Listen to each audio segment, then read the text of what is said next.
ইনি কি সেই যাকে আমি মাতৃগর্ভে দেখেছিলাম? আর এই পরীক্ষা করতে বলে ওর নাম হলো পরীক্ষিত। আর সেই রাজা এখন রাজা হলেন, হয়ে তিনি রাজত্ব দর্শন করতে বেরোলেন। বেরিয়ে ঘুরে ঘুরে সব দেখছেন। এখন সেই সময় উনি দেখলেন একটা অদ্ভুত কাণ্ড ঘটছে। খুব সুন্দর পোশাক পরা একটা লোক, রাজার পোশাক পরা একটা লোক একটা গরুকে ধরে মারছে। তখন এই তুমি এত সুন্দর দেখতে, অ্যারিস্টোক্রেটিক তোমার চেহারা, এরকম হীন কাজ করছো কেন? তখন ও বললো, আমি হচ্ছি কলি, এরকমই আমার নেচার। বাইরে আমি থাকবো দারুণ সুন্দর অ্যারিস্টোক্রেটিক, কিন্তু ভেতরে আমার এই বিভৎসতা, এটাই আমার মজা। তখন আচ্ছা, আমার রাজত্বে সব চলবে না, আমি তোমায় মেরে ফেলবো। উনি অস্ত্র তুললেন। তখন শোনো, এটা ভগবানের ইচ্ছা। সত্য গেছে, ত্রেতা গেছে, দ্বাপর গেছে, আমার হচ্ছে এখন যুগ, আমাকে মেরে ফেলো না। আচ্ছা বেশ, ঠিক আছে, তোমার সঙ্গে যুদ্ধে আমি পারবো না আমি নিশ্চিত জানি। তো তুমি এক কাজ করো, আমাকে একটু থাকার জায়গা দাও, যতদিন তুমি থাকবে আমি তোমায় তোমার রাজত্বে বিস্তার কিছু করব না। কোথায় থাকা যায়? তখন ওকে বলল, যেখানে জুয়া খেলা হয়, যেখানে শরীর বিক্রি হয়, যেখানে মদ খাওয়া হয়, যেখানে লোকেরা মিথ্যে কথা বলে, এই রকম সব বিভৎস জায়গাগুলো তুমি থাকো, কিন্তু আমার রাজত্বে থাকা চলবে না, অন্য জায়গায় যাও। কলি বলল, আচ্ছা ঠিক আছে, কিন্তু কলি তো মিথ্যা, মিথ্যাই হচ্ছে কলির আসল, কলির পরিচয় হচ্ছে মিথ্যা। আর ওই মিথ্যা, ও কথা দিল আমি তোমার কাছে থাকবো না, কিন্তু তলায় তলায় ও সমান লোকের মনের মধ্যে কাজ করে চলেছে। রাজা পরীক্ষিত স্বয়ং তাতে পড়ে গেলেন।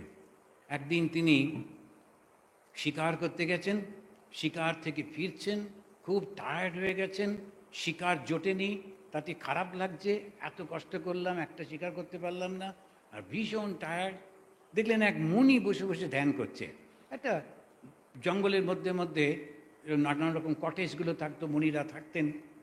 তো উনি দেখলেন, গিয়ে বললেন জল দাও, কিন্তু ও আমার তৃষ্ণা পেয়েছে, একটু জল দাও।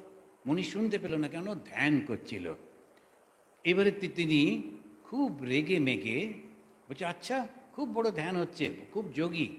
তখন উনি একটা সাপ তুলে, মরা সাপ, সেই মরা সাপটা নিয়ে ওর গলাতে দিয়ে চলে গেলেন।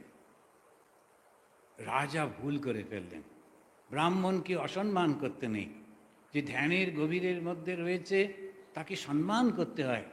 ভুল হয়ে গেল রাজার। কেন? আর সাধারণ রাজা না, রাজা পরীক্ষিত, একেবারে কৃষ্ণের আশীর্বাদ পুত, অর্জুনের নাতি, উত্তরার ছেলে, তিনি ভুল করে ফেললেন। কলির প্রভাব। আবার এদিকে হলো কি, ওই মনির একটা বাচ্চা ছেলে, সে খেলা করছিল একটু দূরে তার বন্ধুদের কাছে। কেউ একজন ওটা দেখে ওকে গিয়ে বলেছে, জানিস তোর বাবাকে না এই রাজা অপমান করেছে, এরকম ভাবে।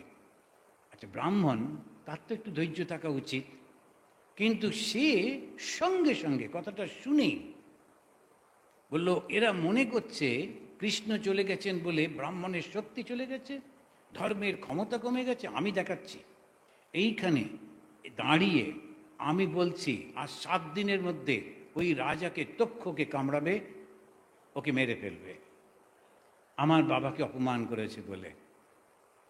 কলির প্রভাব। ব্রাহ্মণের সে শান্ত স্বভাব চলে গেল, সঙ্গে সঙ্গে ক্রুদ্ধ ভাব এলো, হিংস্রতা প্রকাশ পেল কলির প্রভাবে।